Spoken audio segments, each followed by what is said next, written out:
I think we should have an in front of the camera discussion. Oh, Because I think it might be quite interesting actually. brilliant. Go. On our, I think it was 101 or 100th episode, Tobertine recommended that we put Spotify URIs in the description. Yes, and I've just forgotten. I did mean to, I just forget. Sorry. Oh, that's the end of the conversation then. I thought you were doing it on purpose, sort of No. deliberately not doing it because you had an issue with Spotify. Spotify. No, I just forgot. Sorry. So anyway, do you want to pass me the boop-a-doop-boop? As it's Dream Theatre.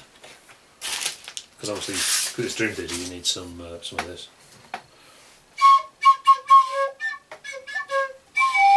Dun dun dun dun dun dun dun dun dun dun dun dun dun. Welcome to In the Court of the Wenton King.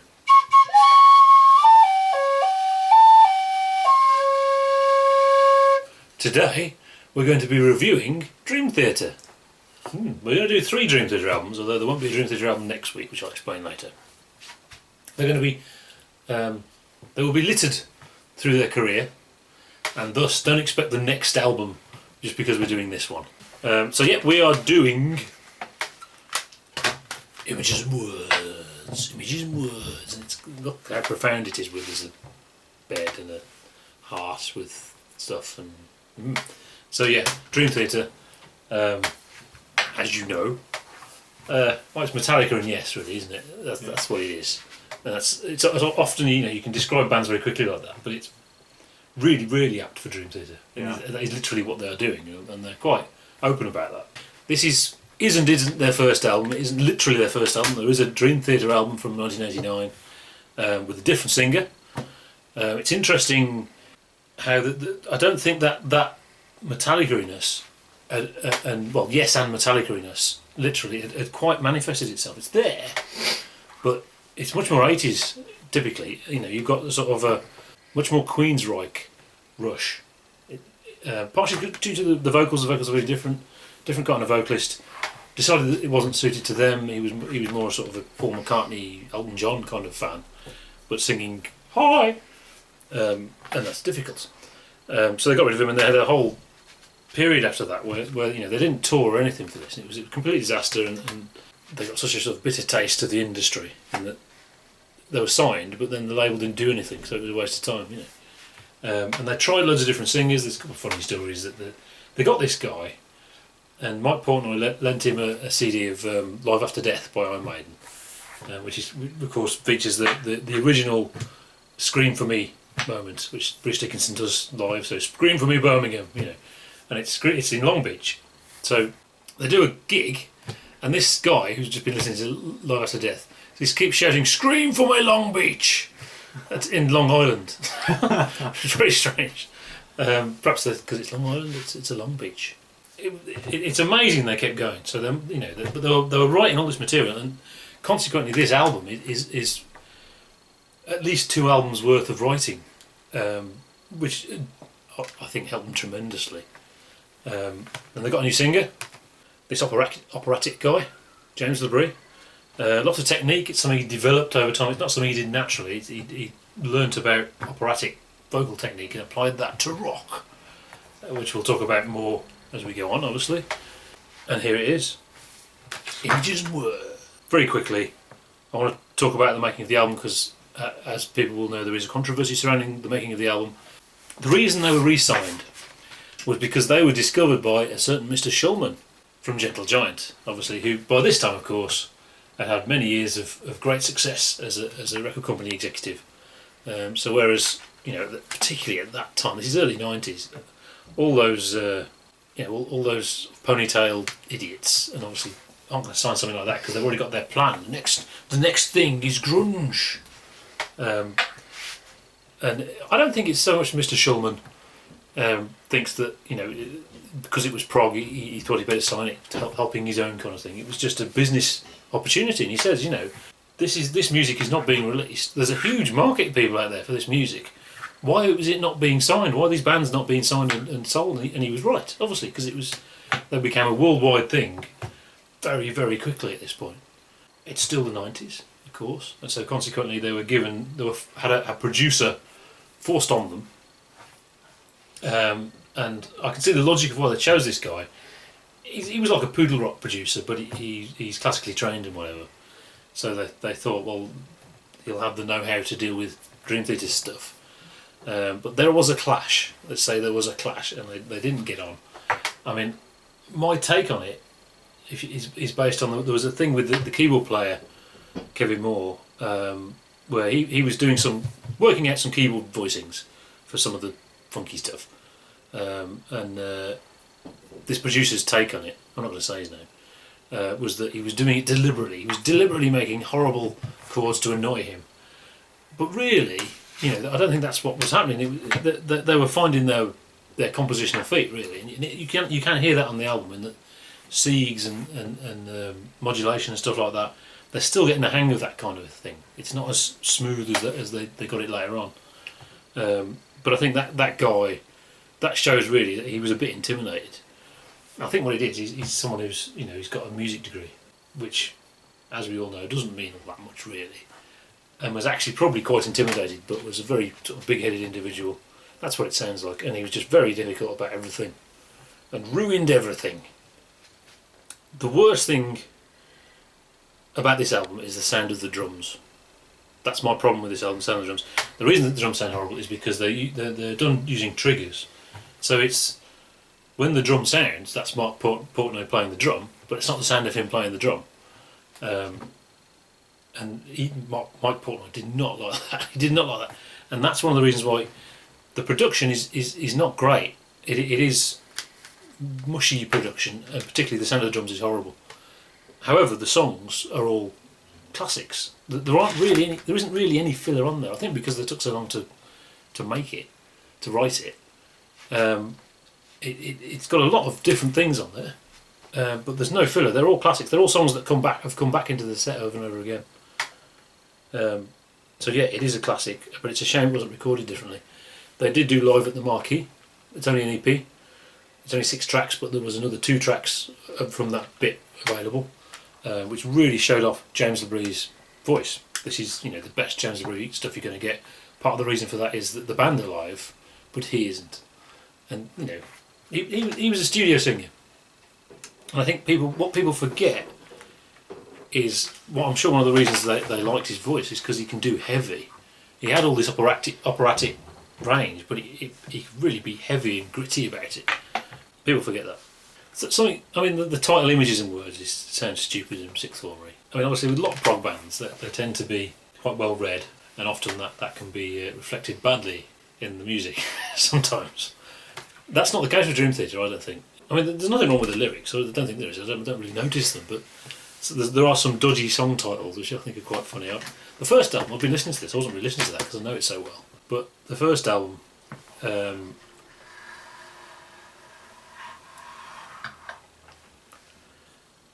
there's a song on there called Light Fuse and Get Away. Is that grammatically correct? Light the fuse, I don't know.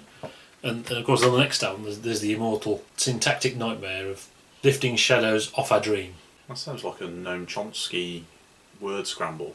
Lifting shadows off our dream. It's just horrible. I don't know what to say now. It's quite a lot of stuff to do there. Mm. I mean, you say every track's a classic, right? Okay. My take on Dream Theater, if I was to sum it up in one word, it would be verbose. Mm. Lots of things going on. There is the kind of Yes thing in terms of when they get wordy, they get quite wordy. Yes. But it's not such a focus as it is with Yes. No, you're right. I couldn't tell. I mean, I don't really know the lyrics. I probably know the sound of lots of the lyrics, but they're obviously good enough to pass me by. Yeah. But I don't actually pay attention to them. Yeah. I like the heaviness of Dream Theater. Metallica. Yeah. The chugging, as I call it. What do you call it? I think people call it gent. Gent. I call it chugging. Sort of thing. I mean, you say there's no filler on there. I'd be much more inclined to listen to the album if track 1 went from it went track 1 and then straight to Metropolis, and then ran from there. So another day, take the time surround it.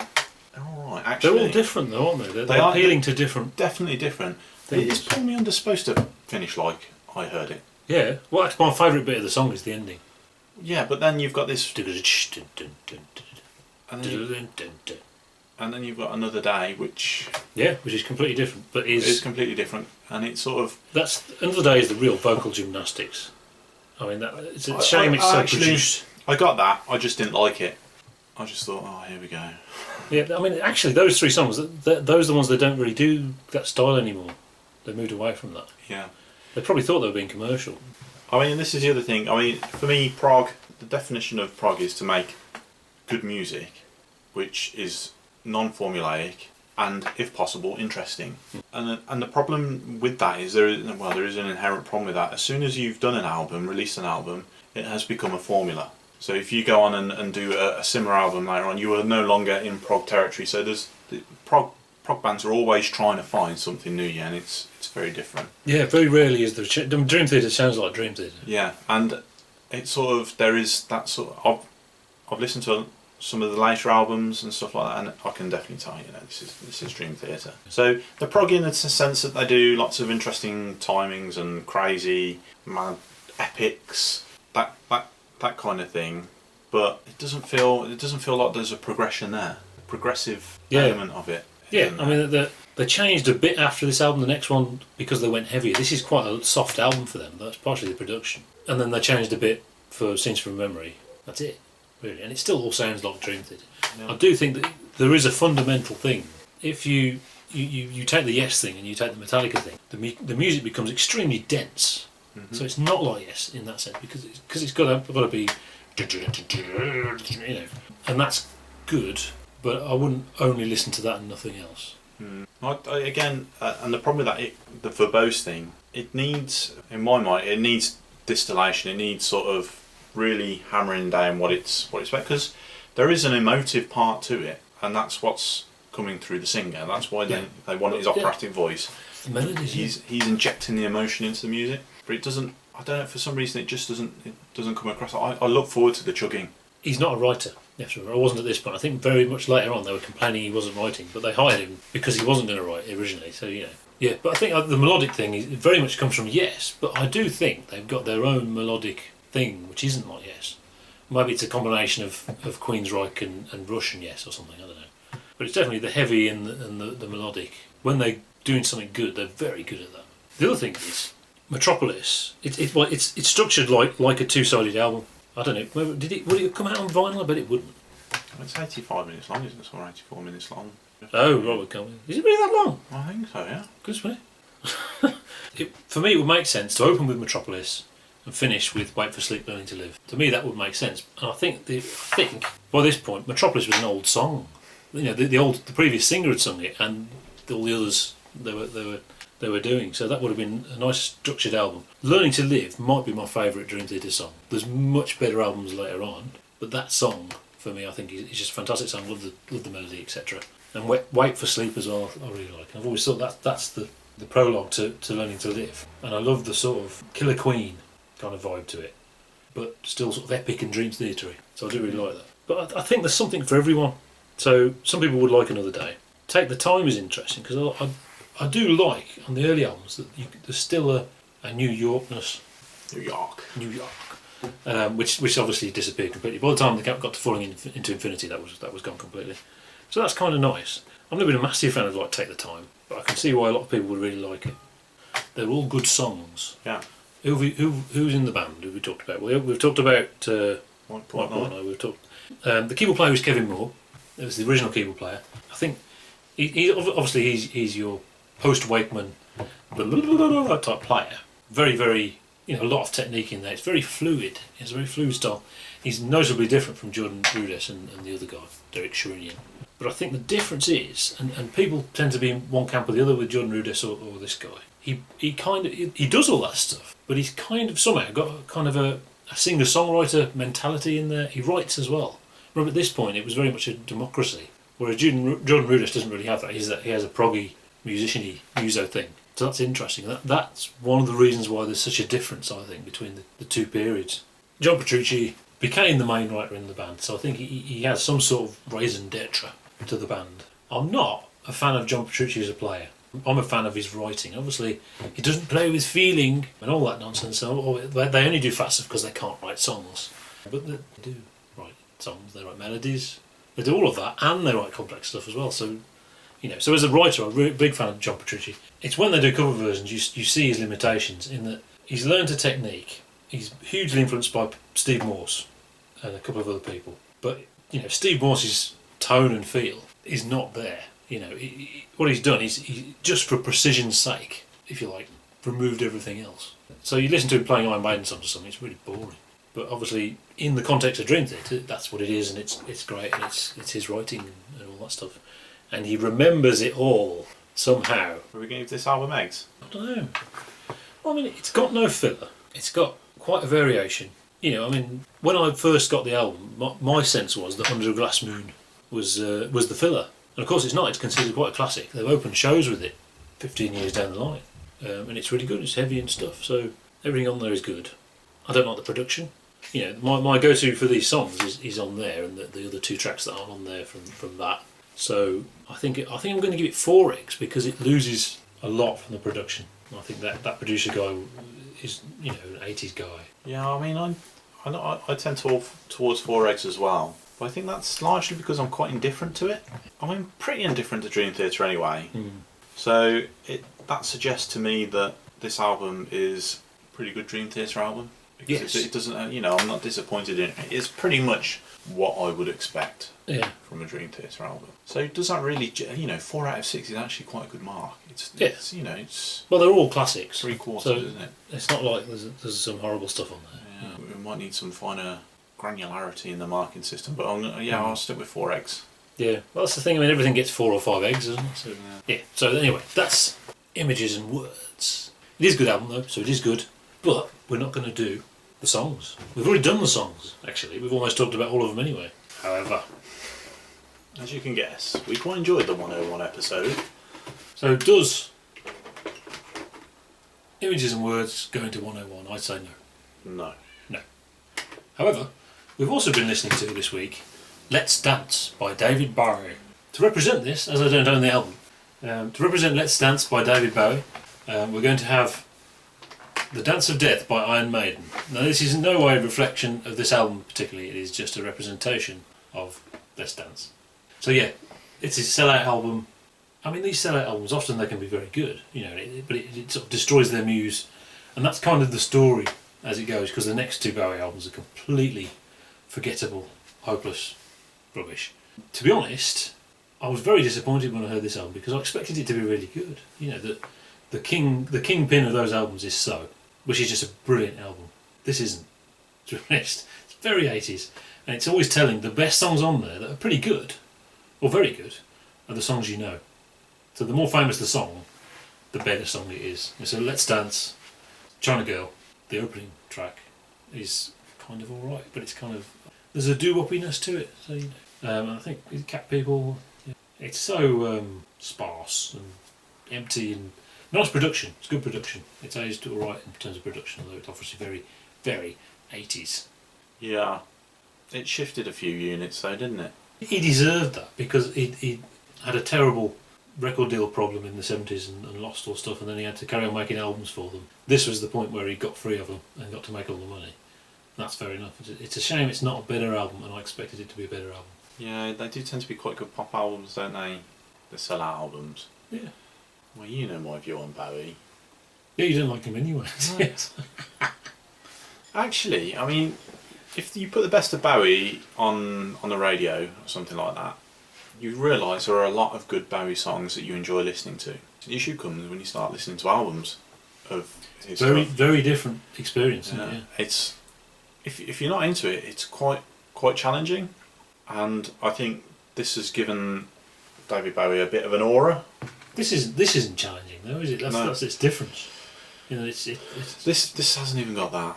Yeah. It hasn't even got the sort of. It's just some 80s songs, songs from the 80s. Oh, I remember this one. I like this because I remember it.